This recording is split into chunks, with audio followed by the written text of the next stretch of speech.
Part 1. You will hear a woman being interviewed by a market researcher in a health club about her membership of the club.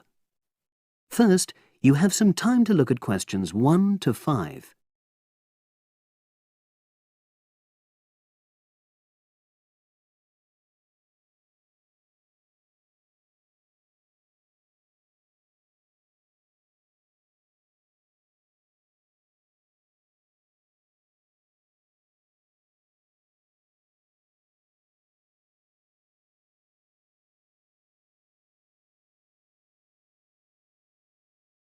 You should answer the questions as you listen, because you will not hear the recording a second time. Listen carefully and answer questions 1 to 5. Oh, excuse me. I wonder if you'd have the time to take part in some market research. What's it about? About this club and your experiences and opinions about being a member. It'll take less than 5 minutes. Oh, OK then, as long as it's quick. Can I start by taking your name? It's Selina Thompson. Is that Thompson? Yes. Okay, great. Thanks. And what do you do for a living? Well, I'm an accountant, but I'm between jobs at the moment. I understand. But that's the job I'll put down on the form. And would you mind my asking which age group you fall into? Below 30, 31 to 50, and above? Over 50, I think we can safely say. Great, thanks. And which type of membership do you have? Sorry, I'm not sure what you mean. Do you mean how long of... No, is it a single-person membership? Oh, right, no, it's a family membership. Thanks. And how long have you been a member? Ooh, let me see. I was certainly here 5 years ago, and it was probably 2 to 3 years more than that. Shall I put down 8? Oh, I remember now. It's 9, definitely. Sorry. No problem. I've got that. And the last question in this first part is, what brought you to the club? Sorry? How did you find out about the club? Did you see any ads? Well, I did actually, but I have to say I wasn't really attracted to the club because of that. It was through word of mouth. So you were recommended by a friend? Actually, my doctor. I'd been suffering from high blood pressure, and he said the club was very supportive of people with that condition, so I signed up. Great, thanks.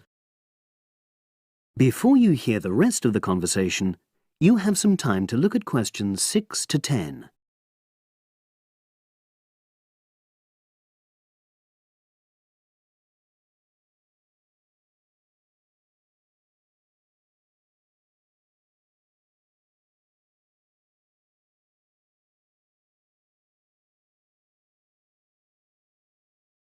Now listen and answer questions 6 to 10.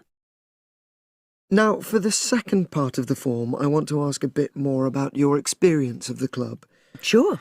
How often would you say you use the club? It varies enormously, depending on how busy I am. Of course. But on average, per month? I'd say it averages out at twice a week. OK, so 8 on average. Yeah, and 4 of those are aqua aerobics classes. That leads me to the next question. Would you say the swimming pool is the facility you make most use of? Fair to say that, yep. Right, thanks. And are there any facilities you don't use? One area I realise I've never used is the tennis courts. And there's one simple reason for that. You don't play tennis? Actually, I'm not bad at it. Oh. It's that I'm not happy having to pay extra for that privilege. Oh, right. I've made a note of that. Thanks. Now, in the last section, are there any suggestions or recommendations you have for improvements to the club? Only about health and fitness? Anything at all? Well, I'd like to see more social events. It isn't just a question of getting together for games or classes, but other things, you know. Yes, sure. And another thing that I was thinking when I had my yoga class in the gym last night, we were all sweltering in the heat, was that I think they should put in, Air conditioning. That's exactly what I mean. The rooms are really light and well designed, but they do need proper installations. Sure. Well, I've made a note of that. Good. So, is there anything else you'd like to suggest? About quality of service, for example? Oh, everyone's very nice here. They couldn't be more friendly and helpful. Oh, but I tell you what, it's a shame the restaurant isn't open in the evening on Saturday, and Sunday as well, for that matter. Oh. So the club should... open it later on those days. OK. Well, thank you very much. That's all the questions I have. That is the end of part 1. You now have half a minute to check your answers.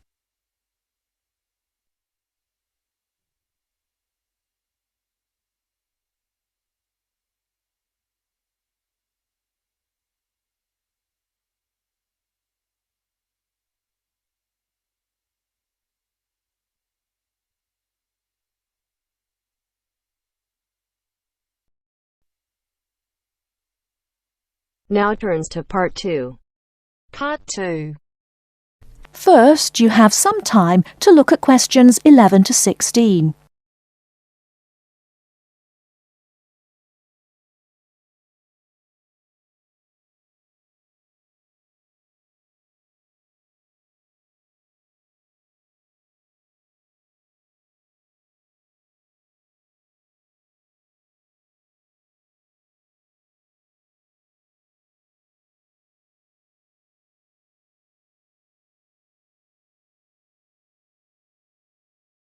Now, listen carefully and answer questions 11 to 16.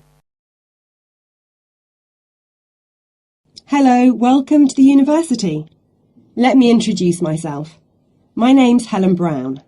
I'm the International Office Administrator, and I'm responsible for looking after students here on scholarships, in particular Chevening scholars. Perhaps you could introduce yourselves to me. Hi, I'm Ansgar from Grasse in southern Austria. And my name is Magali. I'm from a town near Montpellier, France. It's a pleasure to meet you. Pleased to meet you too. Nice to meet you. So, let's get started. I'm going to tell you about the schedule for today. Today is your orientation day at the university, and it's going to begin in half an hour at 10 o'clock with a speech from the Vice-Chancellor welcoming you to the university. That's very nice. Where is it? It's in the main hall on floor 3. Okay, but how do we get there? From here, the International Office, go down the corridor, past the lecture theatre and student common room. Then you'll be at the main entrance and you'll see the lift to your left. Take the lift to floor 3 and the main hall entrance is after the buffet. Okay, floor 3 after the buffet. I can always find my way to food. So we'll be able to find the main hall, no problem. So after the Vice-Chancellor greets the new students, then 30 minutes later, the Mayor will welcome you to the city. Together it should be about an hour, so it's not too much of a drag. And what happens then? After that, you'll have a meeting with a representative of the British Council, and she will brief you on life in Britain and what your sponsor expects, and of course doesn't expect from you. It will be nice to meet them. Is that in the main hall too? No, but it is on floor 3 again. With your back to the main hall, go down the corridor past the labs. Sorry? The laboratories, on your right, and the computer cluster rooms on your left, and at the end of the corridor are seminar rooms 1 and 2. Your meeting is in seminar room 2. Did you mention what time that is? No, I didn't. It's at 11:15 and it should last about half an hour. You'll meet her a number of times during your studies, so it's important to go to that meeting. Okay, I'll make sure Magali is on time. Ansgar, I'm always on time. Very well. Now for the final part of the morning and lunch, you'll be with your department. We're both doing biomedicine. Oh, that's interesting. But we're not sure how to get to our department. Well, you don't need to go very far from Seminar Room 2. The laboratories and seminar rooms all belong to your department. So basically, you need to turn left out of Seminar Room 2 and go past the next 2 teaching rooms. Your departmental office is on the left. Will someone be there to meet us? Oh, but of course. At 12 o'clock, the course administrator will meet you at the departmental office and introduce you to members of staff and the head of department, Professor Heanue. Heanue? How do you spell that? Heanue. He will tell you about the department and your course, the coursework and academic life in Britain. Have you both got reading lists? Yes, I have. I'm afraid I haven't. You can get one at that meeting. Then finally, as it's your first day, you'll have lunch with the department staff in the refectory from 1 to 2. Oh, that's really nice. Great. There's just one more thing. In the afternoon, you have the chance to meet other international students in the main hall again, and you can ask them about their time at the university. That's from 2:30 onwards. I'm looking forward to that.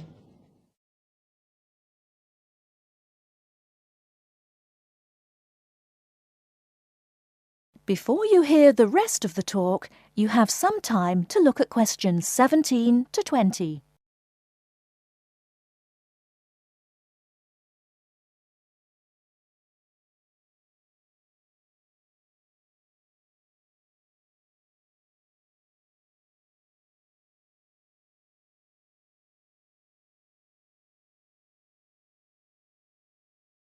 Now listen and answer questions 17 to 20. So you're thinking of opening a bank account with us? That's right. And you are an international student at the university? Yes, I am. And how did you hear about us? From Student Services. They gave me a list of banks near the university, and I chose this one because you have a branch near campus and a student advisor at the bank. Yes, I'm part of the student advice team. There are 3 of us here.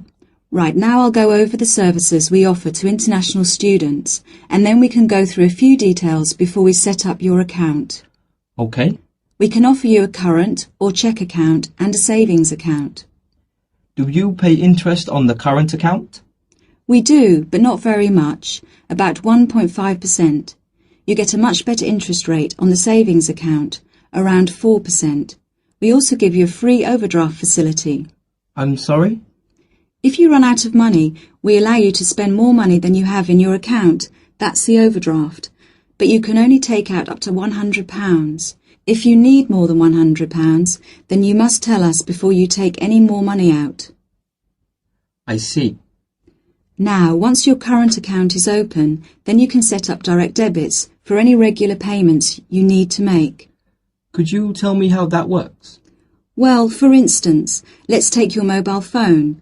You have to pay a certain amount every month for it. Yes. So you can tell us to pay that amount each month and we'll do it automatically for you. I see. As soon as your account is open, we will send you a debit card, which you must sign immediately and keep in a safe place. Then a day or 2 later we'll send you a personal identification number. A PIN number? Yes, and you must keep the number secret. You can change it if you like when you use it for the first time, but if you change it you must remember the number. If you forget or lose the number, then we have to send you out a new card and a number for security reasons. Okay. The next thing you could do is open a savings account. If you know you have to save a certain amount of money to pay your accommodation or course fees, we can open a savings account for you to put aside some money each week or month. How can I do that? You can manage your accounts in one of 4 ways. You can come into the bank here on the university campus and tell us what you would like to do, or you can call us on 08457 004 004 and instruct us what to do over the phone. That's 24 hours a day, 7 days a week. Alternatively, you can manage your account over the internet.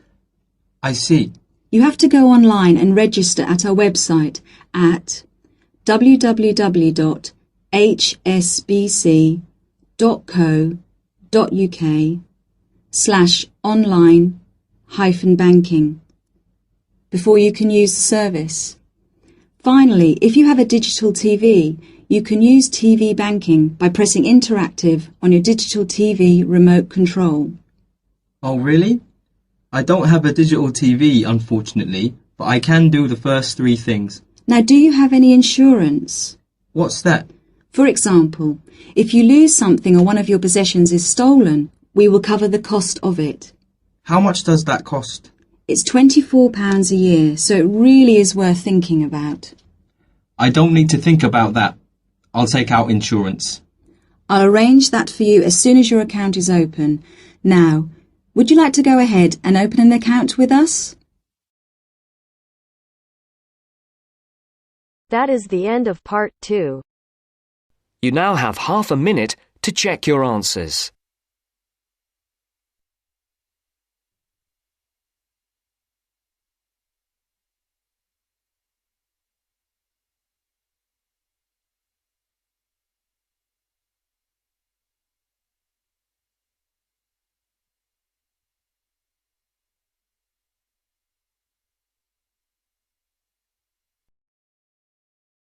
Now turns to part 3.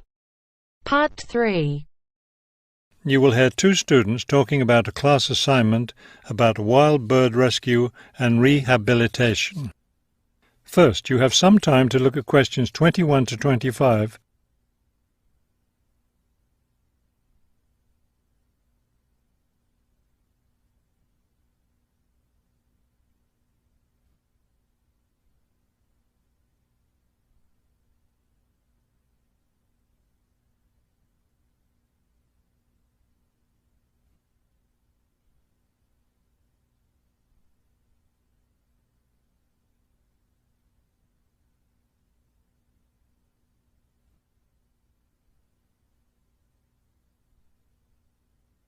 As you listen to the first part of the conversation, answer questions 21 to 25. Okay, let's go over the requirements and see what we have left to do. Let's see. We have to give the professor a written summary of the information we've gathered on our topic, wild bird rescue and rehabilitation. The other written thing we have to turn in is a case study of the rehabilitation of one bird. We have the information on that already. Right. All we have to do is write it up. What about charts and graphs? Do we need to include something like that? I don't think so. They aren't really relevant, but we do have to turn in a list of the resources we used. Naturally. What about videos? I heard some of the other students were doing that. Well, I guess that must be optional, because I don't see it on the requirements list. Okay, we should start planning our class presentation, since that counts for half the grade. We've looked at lots of sources of information, but I think our best source was the interviews we did with the wildlife rehabilitators. Agreed. That and the journal articles. I think we have enough information from those two sources for the presentation anyhow. The books we looked at weren't all that helpful. I wonder if we should try to bring in some live birds for the presentation. That would be too difficult, don't you think? But we have lots of photos of rehabilitated birds. We can show those.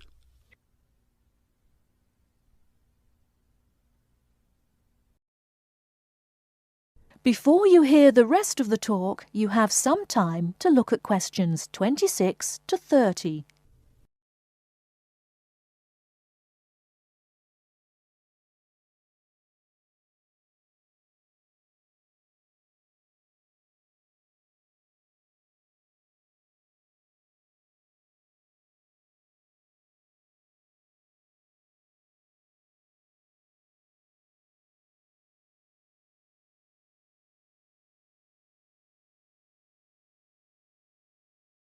Now listen and answer questions 26 to 30. Now listen and answer questions 26 to 30. Right. Okay, I think we should start by talking about how to rescue a bird. Probably first we should help people understand which birds need rescuing. Yeah, that's really important. Because a lot of times people see a baby bird that's all alone, or they find a bird sitting on the ground and they think it needs to be rescued. And usually, those are just baby birds learning to fly. So we should emphasise that people should only attempt to rescue a bird that's clearly injured. For certain kinds of birds, the rescuer needs to wear protective gloves because some of those birds have sharp claws and can tear your shirt, or worse, injure your face or some other part of your body. Yes, that's an important point. OK, next, let's tell people to put the injured bird in a box with good air circulation. We should let them know that a cage isn't necessary, and a bag, especially a plastic one, could hurt the bird more. Another thing we need to say is that the best way to help the bird stay calm is not by petting it or talking to it, but by leaving it completely alone. Then people should take the bird to the bird rescue center as soon as possible. Right, and we should also point out that when they're driving the bird to the rescue center, it's better not to play music on the radio or talk loudly, because those things just stress the bird. Yes. It's better just to speak quietly while you have the bird in the car. Okay, we've got that part covered. Next, we should talk about what happens at the rescue center.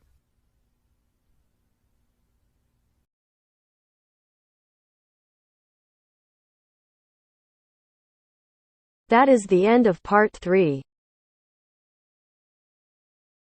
You now have half a minute to check your answers.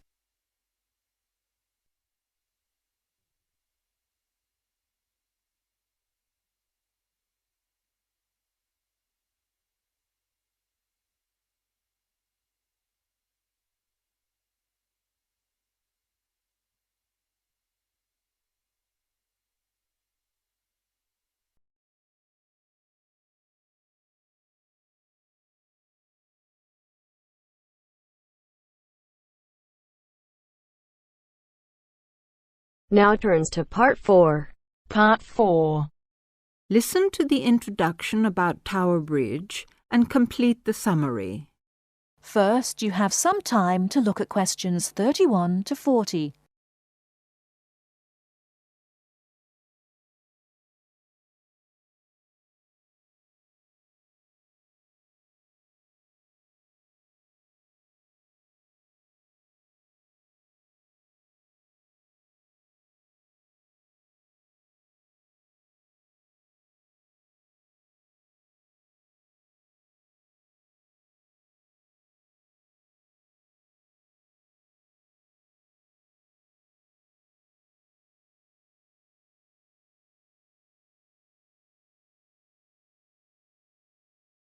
Now listen carefully and answer questions 31 to 40. Tower Bridge is located in one of the most interesting parts of London. On either top of the tower, you can get a bird's-eye view of the wonderful scenery all round Tower Bridge. On its south side are many tall old buildings. On its north side stands the Tower of London itself. But Tower Bridge, the first bridge over the Thames, as you travel to London from the sea, is the most famous of them all. Although they look the same age, the tower is almost 1,000 years old, and Tower Bridge, which was built in the 1890s, is just over 100. Because of the tall ships up and down the Thames, it was proposed in 1850 that a bridge across the Thames near the tower was most necessary. However, the designers argued about the new bridge for about 30 years. They took so long because they had two big problems. One is that the new bridge must look like the old tower, and the other is that the bridge must not look like a modern bridge. They made it look like the old tower, so everyone was happy.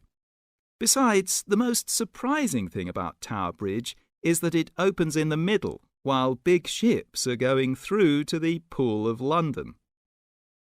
If you're lucky enough to see the bridge with its two opening arms high in the air, you'll never forget it.